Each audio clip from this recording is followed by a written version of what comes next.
Guys, what's up, man? Listen, we've got some more Byredo. This one actually surprised me. I think I might have to process it live on stream here, but this one did definitely surprise me.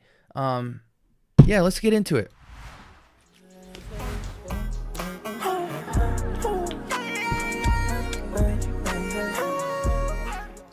All right.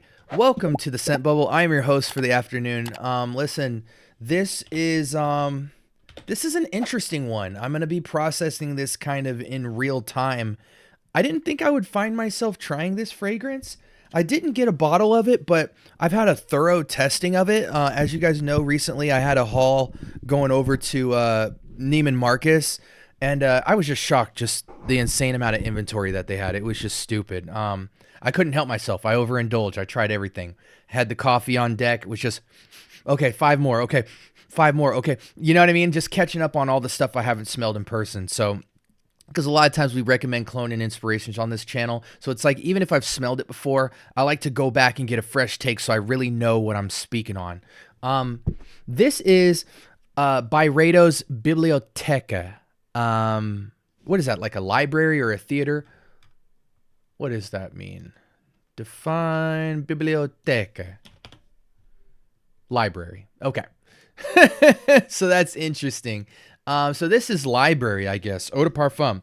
I don't know a lot about Byredo other than when I went to Neiman's, there was like 15 of them. And then they had kind of an exclusive line of more oil concentrated fragrances.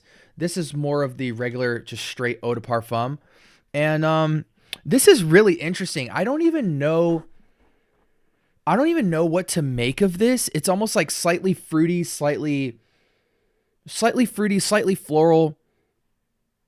But there's like a strange note in it. I really don't know what it is. I don't know if it's earthy or something, but I can't even. It's kind of candied with some kind of. It's like almost borderline slightly synthetic, but it's a medley of a bunch of stuff. I can't really give you a lot of thoughts. I need Fragrantica to point my nose somewhere so I can identify what in the world I'm smelling. It's a very unique scent. Okay, so plum and peach. That's really interesting. And again, I have a test strip. You know, I thoroughly was walking through this fragrance in Neiman's and loaded up a test strip. Like I'm talking like 10 sprays or something, and took it home, had the guy write it down for me. I should have got more samples in there so I could get more opening freshness, but I really wanted to see the longevity of this fragrance, and it's really unique. And now I'm seeing why it's unique, because they've got this plum and peach top, mostly dark plum. It's not as bright, vibrant, zingy, zesty, peachy, if that makes sense, because, you know, peach can be very like potent and bright. This is more dark plummy than peach, but it's certainly a blend. Then we have violet and peony. What is peony? A fresh floral fantasy note. A fantasy note. What does that mean? Is it in anything I'm familiar with? No. Okay. So a pink flower. I definitely get like this violet combination with plum. Like this almost feels exclusively like a violet and plum fragrance. But there's what I'm smelling in the base. I'm smelling this weird combination of what happens when leather, patchouli, and musk run into fruits as potent as plum and peach, and florals as sweet as violet and peony. That's what it is. There's a competition for sweetness in this fragrance, but it is blended well. But I don't know if these notes go together, you know? It's very unique. It's not weird. It's just very unique. You know, it's essentially like pungent fruits on potent florals on very demanding earthy notes. You know what I'm saying? Like this kind of animalic leather, slight animalic. It's still super fresh. This very earthy patchouli. The vanilla should almost not even be on this fragrance. I think the vanilla in the base is just kind of carrying the plum and the peach for the duration of the fragrance. But and musk, not quite. just behold this note pairing here, because you're not going to run into something like this often.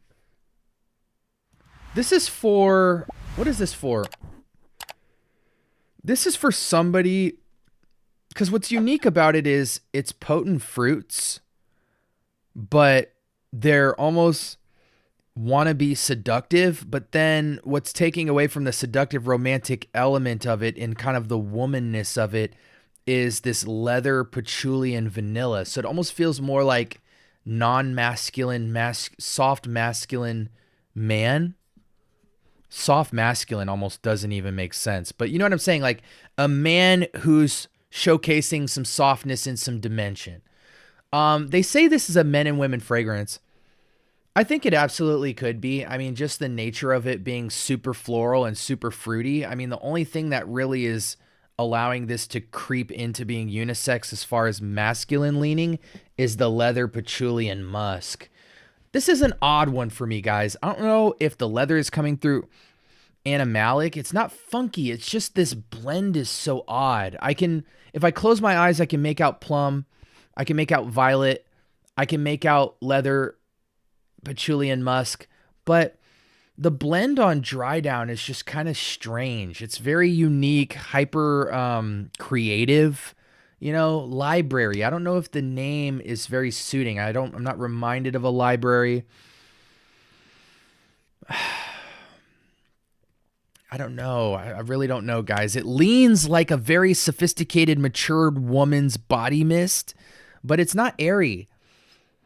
It's like it has a weight to it. I don't know if, yeah, guys, I'm struggling to find it. I'm gonna fold this up and toss it.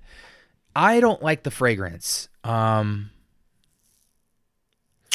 if I don't like the fragrance, it's hard for me to kind of rate it because I think somebody might find, I don't think this fragrance could ever be over an 8 out of 10.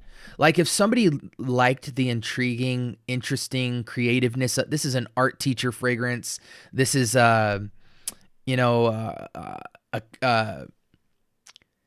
I don't want to say organic, crunchy chick or something. You know what I'm saying? Like it's artistic, guys. It's an expression piece that I think they've dubbed as unisex because there's no familiarity in it, but it's an art piece of a fragrance. If very few people will love this, but the people that love it will absolutely love it, I think. But it's strange. It doesn't smell bad, but it doesn't connect with me. Maybe that's what it is. But I feel like I have a good pulse on what other people might like, and this just seems so artsy. It's like Liam Gray, right? Or like Gris Charnel. That is a very artistic piece of fragrance right there. Most people will not like Gris Charnel. Most people will not like Ganymede. You know what I mean? Most people won't like Oud Satin Mood. This is just a special piece of art that sits with a very niche group of people that will like it and think it's above average, maybe even give it a 9. I don't know. But it just seems like it lacks versatility. It seems there's disconnect. Do you want to go with this very unique fruit, but then you want to go like soft, slightly powdery, sweet florals for freshness, but then a backdrop of a lot of slightly animalic leather and patchouli and musky. I don't know, guys. It just seems very directionless for me and my personal touch. I personally give the fragrance like a 6. But this is what I can say without a doubt is try this fragrance before you buy this fragrance. You must try it. If you're into very left field, unique, artistic types of fragrance, it is high quality ingredients. I will say that much. Like it's not a bad smelling fragrance. It's just, it makes me scratch my head a lot and it's making me uncomfortable. But, yeah, I think a fragrance like this is borderline any season, any reason. Probably shines better in colder months because it's sweet. Age range on an artistic piece, it's ageless. It goes for, let's see what Joma's pushing it for. $200. 160 for the tester, 50 ml. Yeah, I just can't justify 100 of something like that. That's just crazy. I don't think anyone could go through 100 ml of Bibliothèque. Anyway, very unique. I give them brownie points for trying to be ultra creative, but it seems like just kind of like this very organic, artistic, expressionary type of fragrance, you know? And I think somebody got a little too high at the perfumery. They were just kind of reaching for craziness. And because they had quality ingredients around them, they thought it would rock. In the opening, I was kind of like, oh, that's intriguing. But the more it got to the dry down over the last couple of hours, I've really found it to be a very directionless fragrance. But again, I think if you do like it after you try it, you'll absolutely love how unique it is. And I mean, hey, let me just say this, guys. A lot of people don't like Gris Charnel. I like Gris Charnel. A lot of people don't like Oud Satin Mood. I like Oud Satin Mood. I mean, it just is what it is. Some people don't like vetiver. I don't know why. I mean, I don't know how their parents raised them so wrong.